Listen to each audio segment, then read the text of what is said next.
Bonjour les amis, comment vous allez? Bon, une nouvelle vidéo et un nouveau cours.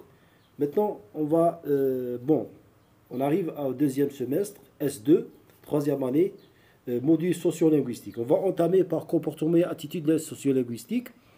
Non, je crois on va commencer par la représentation. Non? Oui, la représentation, pardon. J'ai fait une erreur. Bon, notion de représentation, d'accord? Ça, le comportement, c'est après. Bon, c'est vraiment un cours très important à connaître et à le retenir. Et je tiens à vous aussi à vous dire et vous informer que j'ai aussi préparé, c'est-à-dire par rapport aux représentations, une dissertation que j'ai personnellement écrite, euh, qui est je dirais, pertinente et qui résume le cours de représentation. Et vous allez être, vous allez vous régaler avec des termes et avec des mots qui sont très importants à utiliser. Voilà. Bon, la représentation, qu'est-ce que ça veut dire? Bon, la représentation, pour comprendre la représentation, il faut savoir que la représentation, elle est présente dans notre vie et dans nos quotidiens et dans notre communication constamment. Constamment, c'est-à-dire l'homme, il est toujours curieux par rapport à des choses, par rapport à des domaines, à des idées, à des notions, etc. Alors, si on prend, et voilà, la représentation, elle se consacre pas, ou bien elle n'est pas liée à la langue, d'accord? Elle peut lier à des problématiques sociaux, à une idée, à une loi, je sais pas, à des images, à des objets, etc.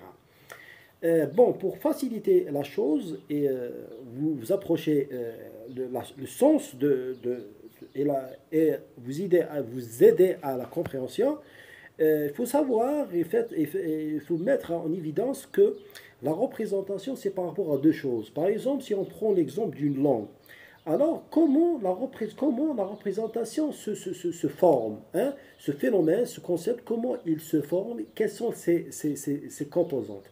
D'abord, pour que la représentation se forme et je dirais, prend l'ascension et devient une représentation, il faut avoir une problématique ou bien quelque chose, je dirais, entre je dirais, le point A et le point B.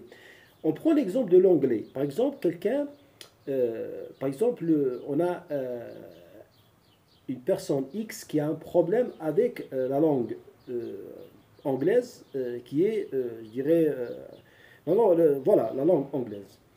Bon, pourquoi? Parce il trouve que la langue, elle est un peu, il n'a pas une base, il trouve que la prononciation par rapport à ses aptitudes, par rapport à ses compétences, elle le dépasse, c'est pas moi, peut-être à je dirais, à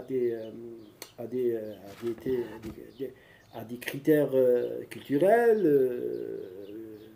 ou bien social, ou bien beaucoup de choses, hein. L'essentiel, dès que, par exemple, ce personnage X qui trouve qu'il y a des problèmes par rapport à la langue, alors dès qu'il a créé, ou bien il a en lui ce gène, cet obstacle, alors la représentation, elle est en cours de formation, de formation, bien sûr, ou bien comment dirais-je, de construction. Hein?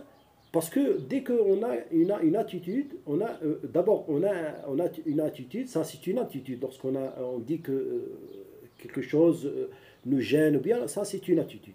Le fait d'avoir une attitude, hein, qu'est-ce que vous avez par la suite? Vous allez, comment dirais-je, vous allez aussi former une opinion, n'est-ce pas?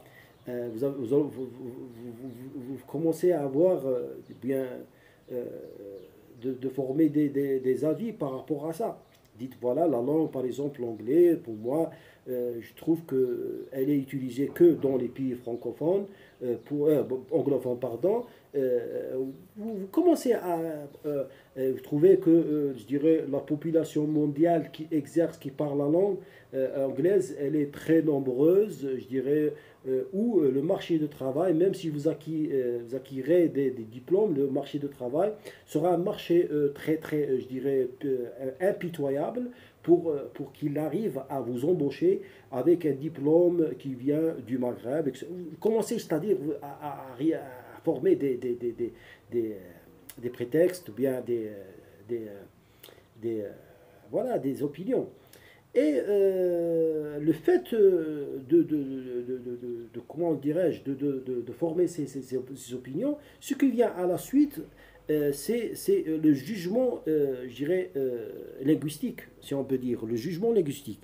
On peut aimer, et on ne peut pas aimer le marteau, mais cela ne change rien à la façon dont on se sert de certains instruments, alors que les attitudes envers les langues est retombée sur les comportements linguistiques. Bon, il y a ce qu'on pourrait appeler des regards sur les langues, des images de langues et qui peuvent être partagés par vous. Bon, ça, c'est pas nécessaire, mais l'essentiel, c'est que je suis en train je dirais, d'expliquer, c'est ça la représentation. C'est toujours entre deux éléments dont vous commencez à former de l'attitude, puis un jugement, vous donnez vos opinions, vous donnez je dirais, des prétextes par rapport à ce qui ne va pas par rapport à cette langue, et puis vous commencez à, je dirais, avoir une attitude et, euh, et il faut savoir que le projet ou bien ce concept, il n'est pas, je dirais, comment dirais-je, il n'est pas complet parce qu'il manque quelque chose. Parce que la représentation, pour qu'elle soit représentation, hein, elle nécessite, je dirais, les images. Hein. Lorsqu'on dit les images, ça ne veut pas dire des images, je dirais, un dessin ou bien caricature. Non, on peut dire par des images, je dirais, des opinions, des panneaux publicitaires, une conférence de presse par exemple, des avis, des écrits, des articles qui parlent de l'anglais, tout qui représente par exemple l'anglais, soit imagé ou bien écrit ou bien verbal, prend le nom de l'image. Et dans le concept, ou bien dans le concept de représentation, l'image, c'est-à-dire l'appellation de ce qu'on appelle le stéréotype. Le stéréotype, qu'est-ce que ça veut dire? C'est une image, c'est un cliché qui représente, qui a derrière, je dirais, un concept, ou bien une méthodologie, ou bien une idée, etc. D'accord? Ça, c'est le nécessaire pour comprendre la notion de représentation. Maintenant, on va passer, je crois, à notre facteur qui est en relation avec la représentation. Mais avant d'oublier, juste, je vais, comment dire, pour information, il faut savoir que la notion de représentation et attitude sont toutes les deux empruntées à la psychologie sociale et présentent de nombreux points de rencontre. C'est-à-dire à la base, cette représentation elle est liée à la psychologie sociale. D'accord? Bon, ça c'est le début, sa définition, ça vous aide dans votre dissertation ou bien à répondre à des questions si vous avez des questions ou bien voilà. Maintenant, on passe à ce qu'on appelle, on a parlé des stéréotypes, n'est-ce pas? Maintenant, on va passer à une autre chose, des représentations, c'est-à-dire sur l'aspect historique. Au cours du XXe siècle, se sont développés progressivement les travaux portant sur l'apparition, la nature, la structure, représentation sociale, etc. par Jodelet, d'accord? Une représentation sociale est une forme de connaissance socialement élaborée. Bon, maintenant, bon, je vous ai donné la définition, mais c'est une définition de compréhension. Hein, pour comprendre le début, on a parlé de la représentation, comment elle est vue, etc. Ça, c'est le noyau, c'est le sens du cours. Maintenant, c'est à vous de mémoriser le suivant.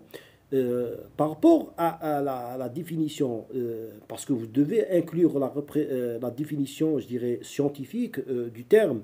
Ici, l'auteur et aussi, vous devez citer quelques, je dirais, par exemple, vous citez Jodelet, c'est un comment dirais-je, vous avez aussi Moscovici, Moscovici le voilà. Ce sont des sociolinguistes qui ont, je dirais, qui ont qu'ils ont attribué énormément à cette notion de représentation.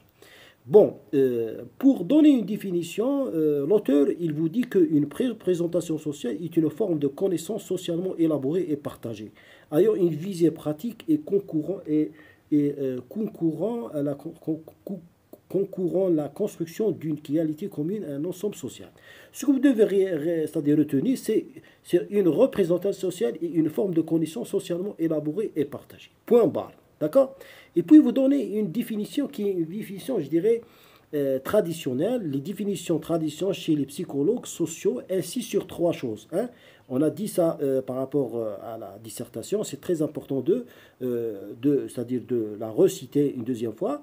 Les définitions traditionnelles chez les psychologues sociaux insistent sur trois aspects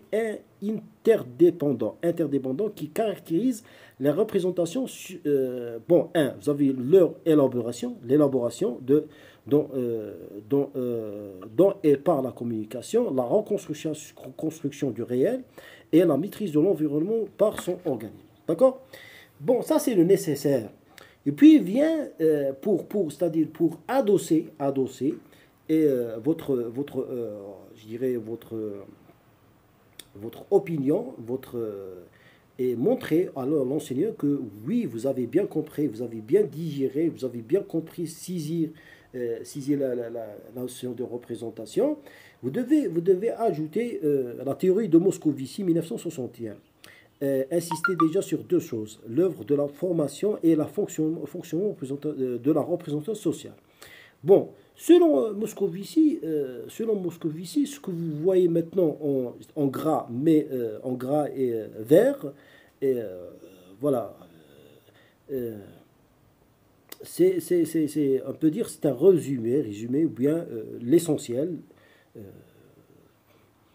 de la notion, bien de la théorie de Moscovici. Bon, Moscovici, selon lui, toute représentation elle nécessite ou bien elle découle de ce qu'on appelle la notion, la théorie de Moscovici, vous pouvez la résumer, il n'y a pas de problème. Selon lui, que la représentation, c'est par rapport à des individus. Hein, les individus, comment ils voient les choses et comment ils déterminent et comment dirais-je, le mot il me fuit, comment ils convertir, voilà, comment ils ils font la conversion, c'est-à-dire comment ils convertent c'est-à-dire la représentation. Certaines informations plus expressives pour lui, il les transforme en images, c'est-à-dire il transforme ces expressions en images, signifiant, moins riches en informations, mais plus productives. Hein, ça c'est un. Puis, pour la compréhension, maintenant il nous parle de la compréhension. Celui d'ancrage, oui, le mot d'ancrer, le verbe d'ancrer, bien le mot ancrer, d'ancrage ensuite qui permet d'adapter pour l'incorporer l'élément moins familier au sein de catégories familiales et fonctionnelles qui le sujet possède déjà. L'ancrage permet d'accrocher quelque chose qui est nouveau à quelque chose qui est ancien. Ça, c'est l'essentiel. Puis, vous aurez la représentation sociolinguistique. Pour la représentation sociolinguistique, moi, je vous conseille de citer cette notion de Calvi. Calvi, qu'est-ce qu'il dit? La langue est avant tout, elle est un ensemble de pratiques et de représentations. D'accord? Et voilà, sans tarder, faut pas étaler trop. Vous devez, si vous avez une question par la représentation sociolinguistique, vous allez parler de la représentation, hein, vous allez donner des exemples, vous citez par exemple la définition donnée par Calvet, vous donnez la théorie de Moscovici, et puis vous donnez des exemples, je dirais, qui soient des exemples tangibles et qui reflètent la société actuellement. Et vous n'oubliez pas de mentionner la société, c'est très important. Et par exemple, une problématique dans la société et vous liez à la représentation. Bah, par exemple, je vous donne, par exemple, vous liez une problématique politique, par exemple. Je dirais, par exemple, le vote, hein, le vote, un sondage truqué, ou bien un vote, je dirais, qui n'est pas l'essentiel. Vous trouvez qu'il y a beaucoup d'exemples. À la fin, permettez-moi de vous lire la conclusion par rapport à ce cours. Bon, on a parlé de l'essentiel, hein, parce que si vous remarquez, dans le cours, il y a des textes langues, mais en général, c'est juste, l'auteur, comment dirais-je, il commence à étaler, c'est-à-dire d'utiliser comment dirais-je, un style d'écriture un peu, je dirais, pour dilater, je sais pas, la langue, ou bien pour, je dirais, juste pour voilà, pour plus je dirais, pour donner plus de place, ou bien plus, euh, comment dirais-je, je n'arrive pas à décrire ça. Euh, C'est-à-dire, des fois, vous trouvez dans les textes lents qui parlent, je dirais, c'est-à-dire l'essentiel n'est pas évoqué, ou bien il est évoqué, mais par exemple, l'essentiel est évoqué, par exemple, dans les 10% de la totalité des textes. Par exemple, si vous avez 10 pages ou bien, vous trouvez que l'auteur, bien le cours est représenté dans, par exemple, les 3 pages. Et le reste, c'est juste de la prose. Je pense que vous comprenez mon intention et ce que je veux dire. Voilà, conclusion, c'est dans cette optique en puisant dans la psychologie sociale ces notions précitées, nous nous retournons dans le chapitre qui suit vers la sociolinguistique afin de les mettre en évidence ou bien pratique à travers une analyse quantitative et qualitative, voilà, de ce phénomène, en l'occurrence des représentations sociolinguistiques. D'accord? Merci mes amis à votre attention. J'espère que le cours il vous a plu, hein, et je vous donne rendez-vous à la prochaine, bien sûr, prochain cours. Allez.